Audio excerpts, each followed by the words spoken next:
Hey there. Glad you're here. Before we start, I just want to say this one's different.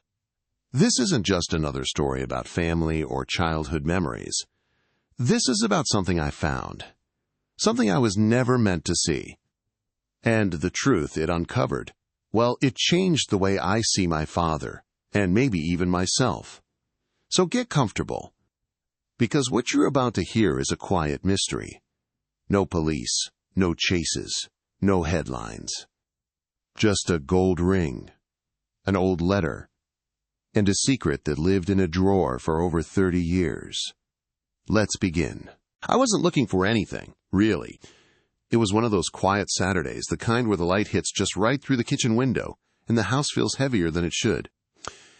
I had decided, finally, to clean out the old oak dresser in the guest room, the one that used to be in my dad's study. It's been years, but I never could bring myself to go through all of it, not properly. The drawers still smelled like him, tobacco and old paperbacks, maybe a hint of that aftershave he used when I was a kid. I pulled out yellowed tax forms, cracked fountain pens, a half-finished crossword from 1992, even a small wooden ruler I remembered chewing on when I was 5.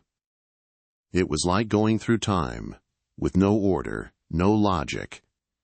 And then, in the bottom drawer, the one that always stuck a little on the right, I found a small cloth pouch, blue velvet, dusty around the edges, tied with a frayed black string. I almost didn't open it. It felt private, like something I had no business finding. But I did. Slowly, carefully. Inside was a ring. Gold, simple, but heavy in a way that felt intentional, worn smooth with time, no stones. Just a narrow band, slightly oval from wear. I held it in my palm, like it might speak. It didn't.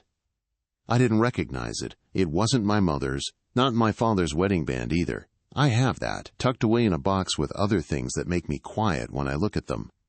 This ring, I'd never seen it before, but it felt familiar in a way I couldn't place. There was something etched inside, but it was too small to make out. I'd need a magnifier. I sat on the bed and stared at it for a long time. And I swear, for a second, I could hear my father's voice in the back of my mind. Some things don't need to be found, son. He used to say that when I asked too many questions. But now I had one more. Whose ring was this? Son, Prot, I don't know how long I sat there with the ring in my hand. Could have been 10 minutes. Could have been an hour.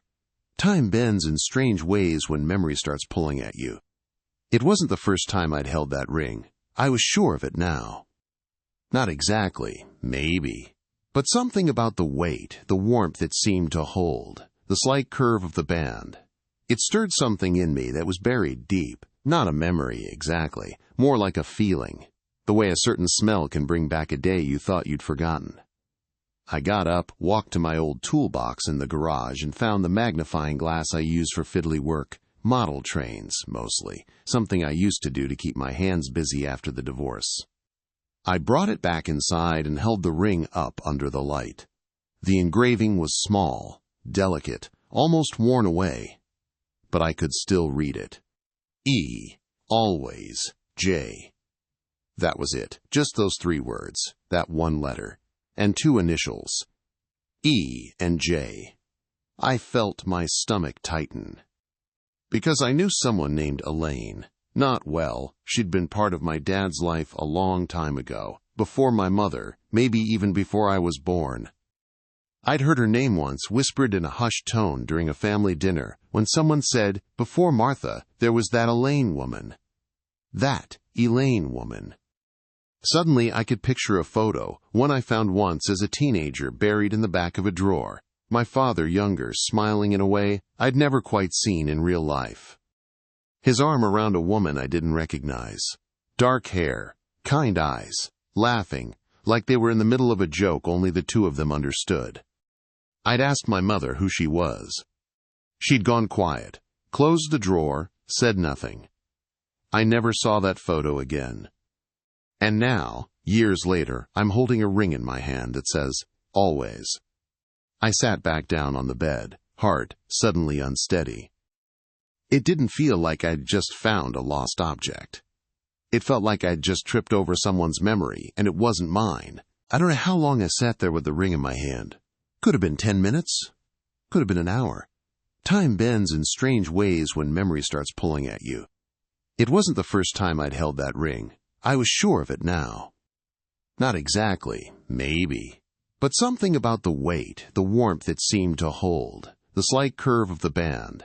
It stirred something in me that was buried deep. Not a memory, exactly. More like a feeling.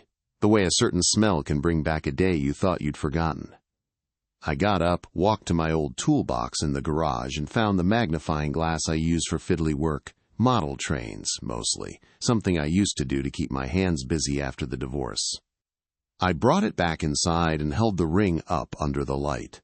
The engraving was small, delicate, almost worn away. But I could still read it. E, always, J. That was it, just those 3 words, that one letter, and 2 initials, E and J. I felt my stomach tighten. Because I knew someone named Elaine. Not well, she'd been part of my dad's life a long time ago, before my mother, maybe even before I was born. I'd heard her name once whispered in a hushed tone during a family dinner when someone said, before Martha, there was that Elaine woman. That Elaine woman. Suddenly I could picture a photo, one I found once as a teenager buried in the back of a drawer. My father, younger, smiling in a way I'd never quite seen in real life. His arm around a woman I didn't recognize. Dark hair, kind eyes, laughing, like they were in the middle of a joke only the 2 of them understood. I'd asked my mother who she was. She'd gone quiet, closed the drawer, said nothing. I never saw that photo again. And now, years later, I'm holding a ring in my hand that says, always. I sat back down on the bed, heart suddenly unsteady. It didn't feel like I'd just found a lost object. It felt like I'd just tripped over someone's memory, and it wasn't mine. I couldn't stop looking at the engraving. E, always, J. Simple, direct, unapologetic. It didn't feel like a message meant to be hidden. But it had been, hadn't it? Tucked away in a drawer behind tax forms and faded photographs, beneath the quiet dust of a life long past. That inscription had survived decades, maybe half a lifetime, and now it sat in the open air, soft gold catching the light like it had been waiting. I turned the ring over in my hand again. It had weight, not just physical, but emotional, the kind that settles in your chest and doesn't move for a while. I wasn't a sentimental man, not really, but this was different. This wasn't something you donated to Goodwill or dropped in a keepsake box to forget about later. This ring was proof of something, of someone. And those initials, J and E. I knew the J was him, James, my father, but E, the woman from the photo, Elaine. That wasn't just a casual girlfriend then. Not a passing phase before he met Mom. That engraving said more than I'd ever heard from him with words. It said permanence. It said commitment. It said I never let go. It was strange how much I suddenly needed to know more. Not because I felt entitled. I didn't. This wasn't my story. It belonged to them. But I felt like I'd stumbled into a locked room in my own family's house and realized I'd never noticed the door before. How could someone you thought you knew your whole life have lived something so big, so defining, and never spoken of it? I started piecing together the timeline. My father met my mother in 1976. They married in 78. I was born in 80. The photo of him and Elaine, based on the style of clothing, hair, even the film texture, had to be from the early 70s, maybe even 71. Or 72. She looked young. So did he. So what happened? Did she leave him? Did he leave her?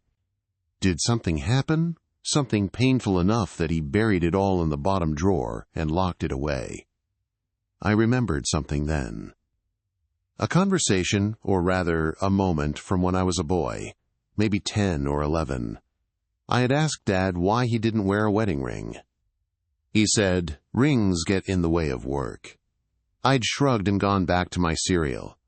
But that answer, it came back to me now with a different taste. Not cold, but evasive. Deflective. And I hadn't questioned it, 'cause I was a kid. Kids believe what they're told, especially when the person telling it is your father. A man who didn't speak unless there was something that truly needed saying. The irony wasn't lost on me now. He had a ring, a different one, a ring with a name engraved in it. Not my mother's name, not mine. Elaine. I sat down at the kitchen table, ring still in hand, and just stared at the wall for a while. It was quiet. That kind of deep, insulated quiet you only get in a house with thick walls and no conversation. My thoughts started racing, and for a moment, I felt foolish. Like maybe I was reading too much into it. People have pasts, people fall in love, people change. But something about this didn't feel finished. Something about that, engraving always, made me feel like the story hadn't ended, just paused.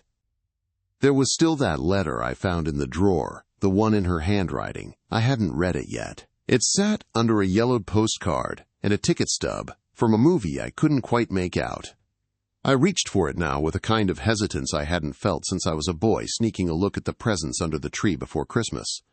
Like reading it might open a door that couldn't be closed again. It was written in blue ink, the cursive soft and looping, almost delicate. She had good penmanship, the kind you don't see much anymore. There was no date on it, just his name at the top. James, it began. I didn't read past that. Not yet. I wasn't ready. Instead, I folded it closed, placed it back in the drawer, and sat there with the ring in my hand again. That engraving wasn't a message to me.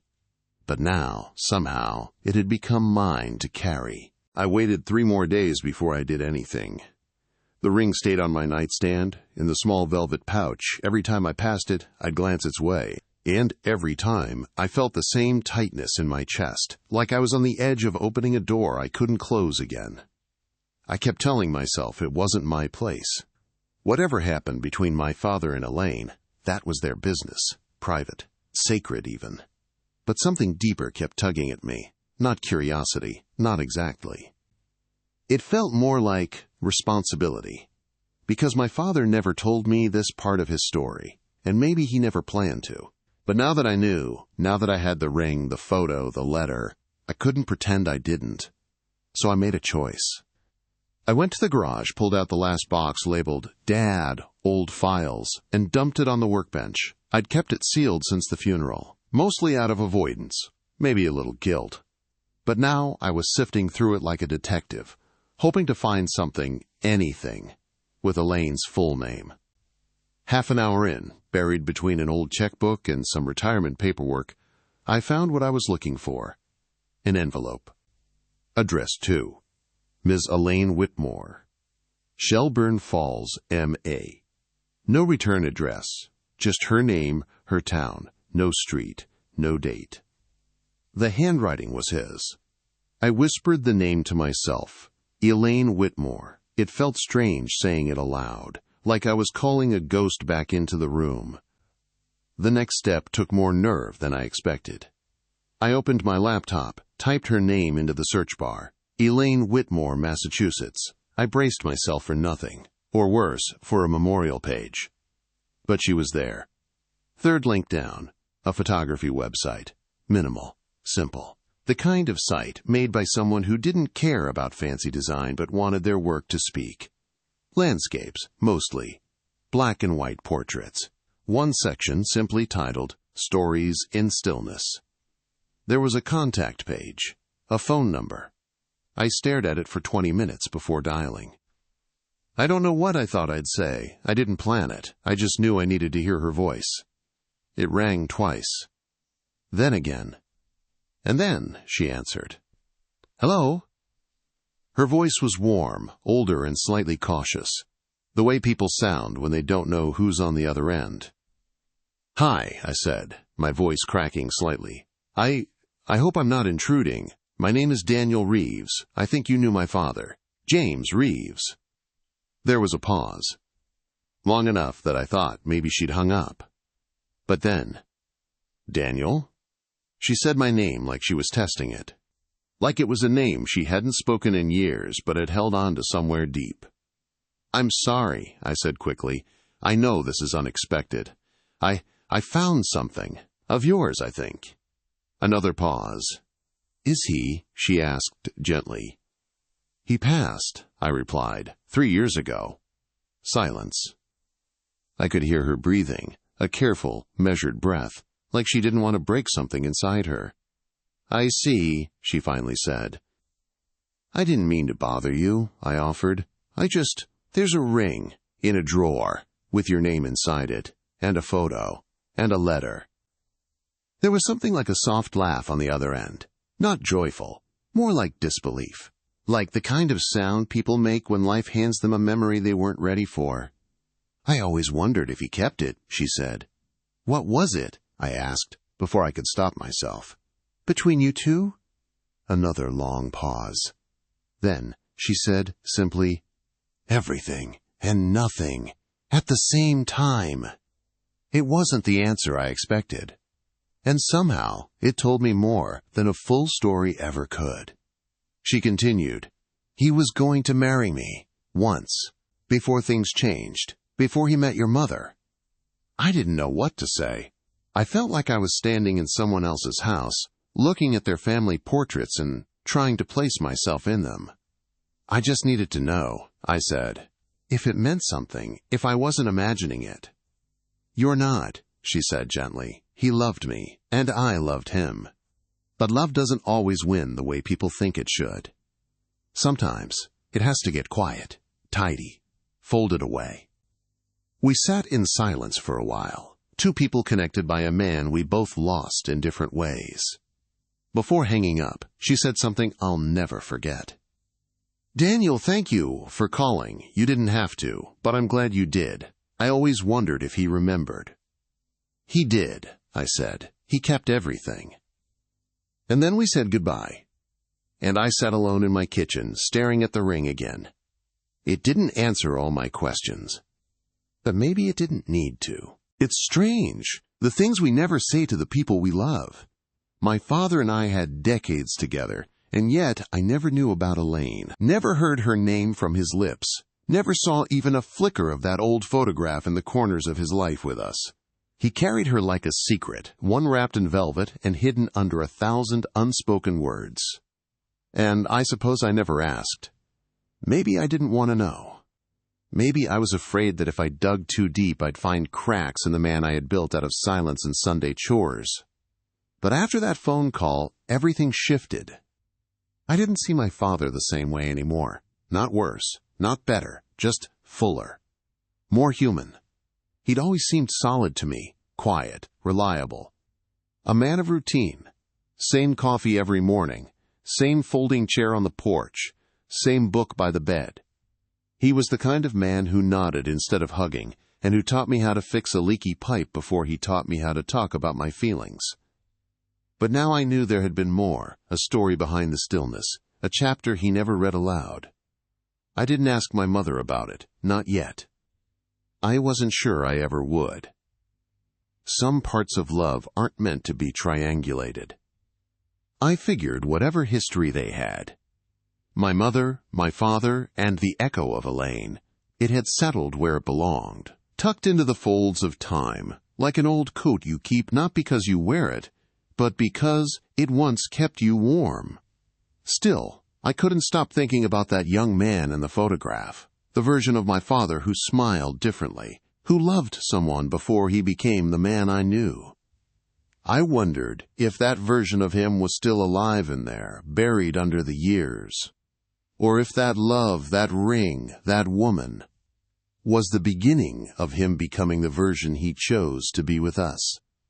Sometimes I think love is like that, not always a path, but a set of choices. One door opens, another quietly closes. Not because it was wrong, but because it wasn't the one you chose to walk through. He never told me that story, and now he never would. But I had found its outline, its shadows, and in a way, That felt like enough. I used to think I knew who my father was. Not just what he liked, rye toast, black coffee, the evening news at 6, but who he was, the man behind the routines. I thought that after 40-some years of shared dinners, arguments, silences, and occasional laughter, I had a fairly complete picture. But after the ring, the photograph, and Elaine's voice on the other end of the line, I started to realize something uncomfortable. There was a whole life of his I never saw. And it wasn't just about Elaine. It was about a man who existed before he became Dad. You never think about your parents that way. Not really. Sure, you know they had jobs, dated people, made mistakes. But you picture them as blurry figures in someone else's photo album. Fictional almost. Not real. Not the way you are. But my father had been real once. Vivid, messy, unfinished. And now I had proof of it sitting in a drawer beside my own socks. That week, I started revisiting old memories with a new filter. I found myself asking questions I never thought to ask when he was alive. Not just what happened, but who were you before you put on the uniform of a husband and father?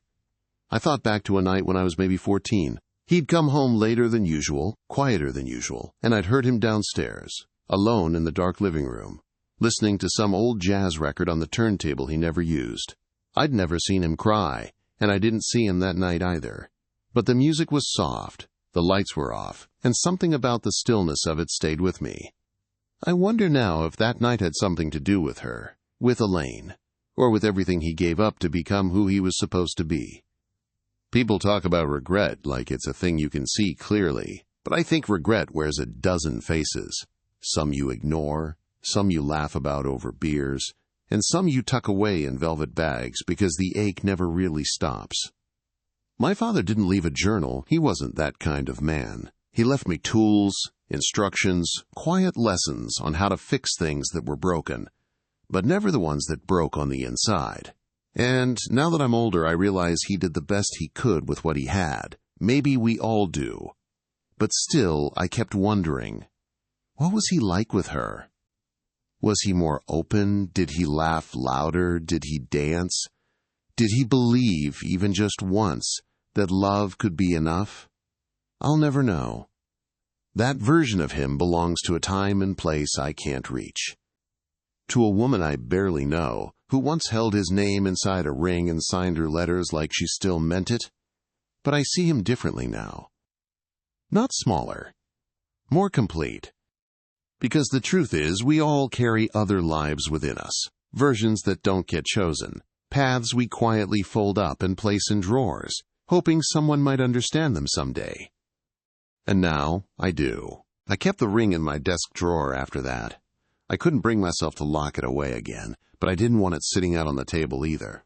It felt too alive for that, like an old song playing in another room, not loud enough to interrupt, but always there. Every night, when the house was quiet, I found myself reaching for it, turning it in my hand, reading that same engraving. E, always, J. And each time I read it, something in me twisted, not in anger, not even in sadness, just in the quiet realization that this ring wasn't for my mother. And that was a hard truth to sit with, because my mother, God bless her, gave everything she had to this family. She was the glue, the engine, the steady hand. She packed lunches, ironed shirts, planned birthdays. She loved us the way people are supposed to love, day in, day out, without asking for medals. And I loved her, still do. But this ring, it belonged to someone else's story. Someone who existed just before her. I kept asking myself, did Mom know? Not just about Elaine, but about the depth of it, the permanence. That part of him might have always lived elsewhere, even while he was here, eating breakfast with us and fixing the garden hose. Did she feel it? Was there a pause in his voice she caught but never questioned? A name he never said, but somehow hovered between sentences? Or maybe she did know. Maybe that's what real love is sometimes. Loving someone not because they're whole, but because you've accepted the quiet spaces they'll never give you. I started to think about how we measure love. We're taught it has to be total, exclusive, absolute. But the older I get, the more I wonder if that's true. Maybe love isn't a clean equation. Maybe it's not about either/or, but also/and. Maybe it's possible to carry more than one great love in a lifetime. And maybe one of them ends not because it failed, but because something else was needed. I don't think the ring means my father didn't love my mother. I think it means he loved Elaine once, deeply, maybe completely. And then life turned. And he chose a different road. And he never forgot. Some people would call that betrayal. I don't. I call it human. There's something beautiful and achingly sad about a man who kept a ring in a drawer for decades. Not to wear, not to flaunt, just to remember, quietly, privately. Like a prayer you never say out loud. That ring wasn't for my mother, but it didn't take anything away from her either. They shared a different kind of story. Maybe not the kind you engrave on gold, but the kind that gets carried in the way someone remembers to bring home milk, or folds your favorite sweater just right, or sits beside you when your father dies and says nothing, because they know nothing needs to be said. That, too, is love. Different ring. Different language. Still real. I didn't tell anyone about the ring. Not my sister. Not my mother. Not even close friends over drinks. The ones you can usually count on for a raised eyebrow and a knowing, well, families are complicated. It felt like the kind of thing that didn't belong in a conversation. It belonged in silence. So I let it sit. Literally, in my desk drawer, top left, beside some pens, old business cards I'll never use, and a folded receipt from a bookstore I can't remember visiting. But also, I let it sit inside me. At first I thought I needed to do something with it. That's how we're wired, right? We find something mysterious or heavy, and we assume it needs to be solved, or confessed, or buried. But the longer I carried this quiet knowledge of my father's other life, the more I realized it wasn't a problem to be fixed. It was just a truth, one of many. I reread the letter Elaine had written, carefully this time. It was tender, unapologetic, the kind of letter people don't write anymore. Not in emails, not in texts. She wrote about a weekend they spent near the coast. A small inn, a broken umbrella, a song on the jukebox that made him cry. She wrote about love in the past tense, but there was still something present in the ink. Like she hadn't stopped loving him, not really. Just learned how to do it from a distance. There was no bitterness, no blame. Just gratitude for the time they had, and quiet sorrow for the time they didn't. I folded the letter gently and put it back in the envelope. Some part of me thought I might call her again, but I didn't. Not because I didn't want to, but because I understood something now, maybe for the first time in my life. Not every story needs a sequel. Some are meant to exist just as they were, in the shape they took, with no edits, no resolutions. And not every truth has to be told to everyone. My mother didn't need to know about the ring. She'd lived her life with him. She had her own chapters, some hard, some soft, some beautiful. Nothing I had found could rewrite that. The past has a way of settling, if you let it, like sediment in a glass. You don't have to stir it just to feel its weight. So I let it sit. On certain days, I'd take the ring out and hold it for a while, turn it in the light, run my finger along the engraving. And then I'd put it back, not out of denial, but respect. My father never gave me that story. But somehow, in the end, he trusted me to find it. And maybe that was enough. I didn't plan to write it. It just happened. One night, not long after the ring had settled into its quiet corner of my drawer, I found myself at the kitchen table with a pen in hand and a blank page in front of me. The house was still, the dog asleep by the door, the kind of silence that makes everything feel closer. Memories, regrets, people who are gone. And I started writing. Not for closure, not for answers. Just because I needed to speak. Dad. I found the ring. The one with her name in it. I'm not angry. I'm not even surprised, really. I think some part of me always knew you carried more than you ever let on.